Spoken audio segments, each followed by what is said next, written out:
Assalamualaikum, balik lagi di channel Caca Cook. Kali ini saya mau bikin kue kering lagi, yaitu kue nastar yang sangat mudah dan dengan bahan yang sangat ekonomis. Ikutin terus ya video saya sampai selesai. Bahan-bahannya sudah ada di sini: 4 butir kuning telur, 100 gram gula halus, 300 gram margarin, 100 gram maizena, 600 gram tepung terigu, selai nanas yang sudah dibulatkan, 100 gram keju parut, dan 2 saset susu bubuk. Selanjutnya kita masuk di proses untuk bikin nastar. Masukkan dulu gula halus dan tambahkan margarin. Untuk margarinnya di sini saya pakai margarin biasa dan juga margarin timbang ya. Jadi dicampur. Setelah itu tinggal di mixer saja kedua bahan ini sampai semua bahannya ini menyatu, jadi tidak sampai kembang, cukup sampai margarin dan juga gulanya ini larut ya. Menggunakan kecepatan yang sedang saja. Setelah gula dan margarinnya ini menyatu, tinggal kita masukkan saja bahan-bahan. Yang pertama kuning telur. Masukkan kuning telurnya bertahap satu persatu sambil tetap di mixer.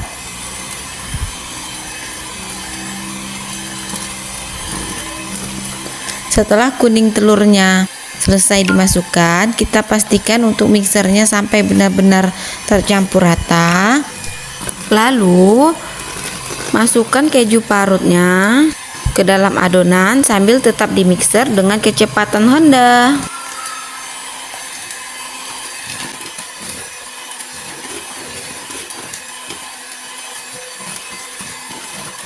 Jika kejunya sudah tercampur rata ke dalam adonan, tinggal kita masukkan bahan berikutnya, yaitu susu bubuk. Masukkan semua susu bubuknya. Kemudian dimixer kembali sampai tercampur ke dalam adonannya.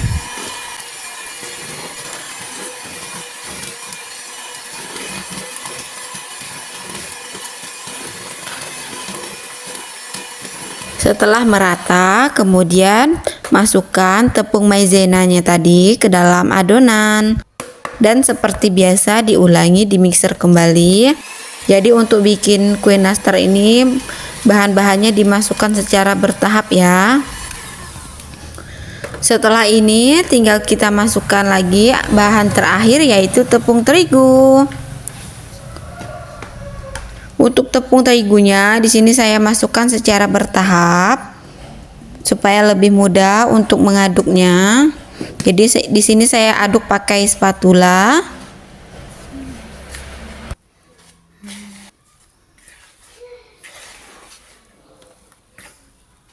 Setelah diaduk, tinggal dimasukkan kembali tepung terigunya. Boleh dimasukkan semuanya ataupun dimasukkan bertahap juga boleh. Supaya lebih mudah untuk mengaduknya, di sini saya pakai tangan ya. Dan tangan saya ini sudah dicuci bersih sebelumnya.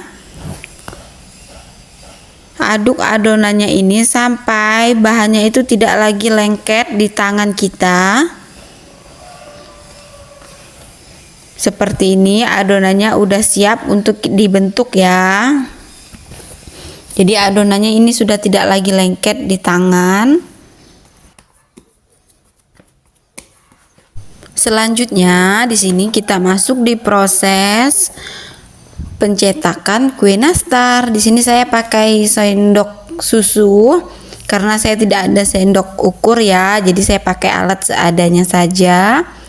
Saya isi sendok susunya sampai serata-rata saja, jadi tidak terlalu penuh, supaya ukuran dan bentuk dari kue nastarnya itu sama. Tinggal dibentuk saja sesuai selera. Dan di sini selai nanasnya sebelumnya sudah saya bentuk bulat, jadi lebih mudah. Tinggal kita masukkan saja ke dalam adonan tepungnya tadi.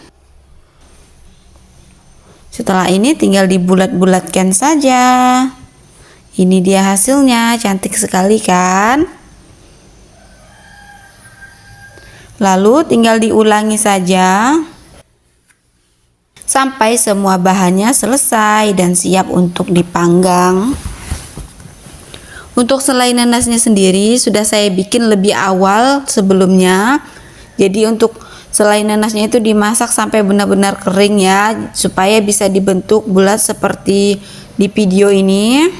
Karena selai nanas itu sangat awet ya, apalagi kalau kita simpan di dalam lemari es. Dan ini dia satu loyang sudah penuh saya bentuk, dan bentuk bulatnya itu juga sama semuanya kan. Selanjutnya di sini saya mau panggang menggunakan baking pan atau apalah itu namanya yang diletakkan di atas kompor pakai alat jadul. Di sini saya letakkan di bagian bawah sekali atau menggunakan api bawah. Kalau api atas itu kita pindahkan di bagian yang atas ya. Setelah nastarnya ini setengah matang, boleh kita lihat sebentar di bagian bawah kuenya. Dia akan berubah warna, jadi sedikit berubah kayak kekuning-kuningan.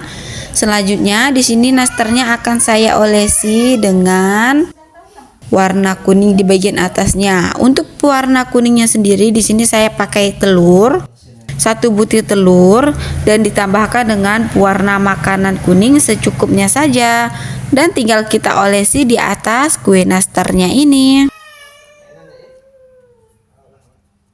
Setelah semuanya diolesi, selanjutnya tinggal kita pindahkan di api bagian atas supaya matangnya itu lebih merata dan rasanya itu juga sangat garing dan renyah. Ini saya sudah masuk di proses loyang yang kedua. Jadi sambil memanggang, kita sambil mencetak kuenya ya.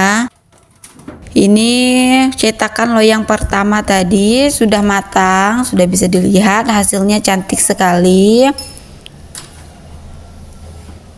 Setelah dingin tinggal disusun saja ke dalam toples.